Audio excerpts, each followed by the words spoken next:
Today what I'm going to talk about is a very personal story of mine that probably I haven't shared before. And this takes me back to basically 2019. I was 27 something, did everything that the society had once told me to do. So like a typical 90s kid, I had done my BTech, I had finished my MBA, I was doing great at my career and probably withdrawing salary that most of my fellow mates were unable to at that age. And while growing up, I was this very type A kind of a girl, very competitive in nature, would build my mind to certain things and would finish them. And life could possibly go haywire for a lot of people, but not for me, because I had made plans. I had made plans one after the other, right? And I now, in retrospect, when I think about it today, I feel that somewhere my evolution, my so-called evolution got stuck in that heavy blanket of my ego because I felt that these are the things that I was supposed to do. Cut to 2019, where life took a very different turn for me. So, just coming back to the history of it, I was 27, I was planning to settle down. I had possibly done everything that society told me that one should do by that age. But there was something missing. And while I kind of very latently understood that there was something missing, I didn't really know what was missing. And come 2019, very strange events happened in my life. I was born and brought up while in Jammu, but I was very close to my maternal family. And sadly, both my Mamu and Nani passed away in the same year. And I think, in schools, in an education system, people do end up talking a lot about Kirchhoff's law and Bernoulli's equation. I'm a typical BTech. But very, very rarely people or education system talks about the real issues of life. Like, what do you do when somebody moves away from you? Sometimes away from you in the sense that they will never come back. Right, so while I was trying to comprehend and grasp what had really happened to our family started falling apart. So much that I had to leave a very a very good job actually to kind of, move back to my hometown because my father was not well. And suddenly my life had kind of changed, like my relationships were falling off. I didn't know how to comprehend with whatever was happening. And that was the first time I realized that how much of my self-worth I attributed to what I was doing and who I knew in the circle and what kind of credibility was attached to me just because of a certain stage and position of my life.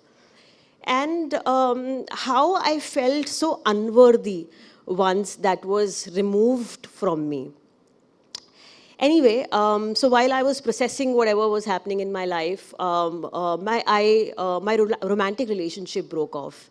And that also meant no marriage that year. Right? So when a lot of downfalls happen to you, and suddenly and maybe in series of events happen to you, there could be a possibility that you start questioning the existence of who you are, what you do. Is it really worth it? And if yes, what is it really worth for, right? So I think for all these years, the canvas that I had filled for myself with all these colors, the society told me to put in that life to make it beautiful, somehow didn't make sense. It seemed that somebody had just by chance dropped some whitewash and the slate was completely empty all over again. And this was also the time when I kind of realized that maybe something is not right. And there's a very popular saying that the light enters where there's a crack. But let me tell you, the light actually shines brighter when the crack deepens, and possibly that had happened to me. So I think from days when I didn't want to wake up in the morning because I didn't know what to do with my life. And I'm sure there are a lot of type A kind of guys, right? Like, so these I now funnily call it topper syndrome. So the type A guys, when they have a whole lot of cushion in their life, and suddenly when everything in their plan sets off, there is a very strange feeling of vulnerability. I remember I would wake up very anxious and I didn't know what to do with whatever was happening around. And this was also the time I went into spirituality because I started re-questioning everything that I once thought was true, possibly because, at a subtle level, that's what is told to you by the society. So much so far that you start thinking that their thoughts are your thoughts. And while this phase was, of course, very low for me, some people would also call it depression. But I think the most beautiful thing that happened to me that time is that I found my purpose of life, which was to heal people both at the physical and mental level, and to help people, or rather enable people to heal themselves at a physical level, not crutched by the notions of allopathy, but fundamentally rooted in what is called Ayurveda, which is an extremely ancient concept that somewhere got lost in the midst of 90s commercialization and industrialization. And I think that's where the journey began. Now, most people that time thought that I was slightly bizarre because when you're a BTech in electronics communication and when you've done an MBA, when you've built a career for 4 years in a certain field, you don't just like put a zero to it and move to something else.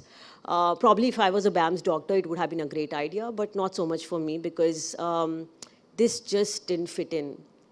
And of course, I think technically, yes, nothing of this kind of added up because I didn't know anything about Ayurveda. But I think this was also the first time when I just let everybody else's brain a little afar from me.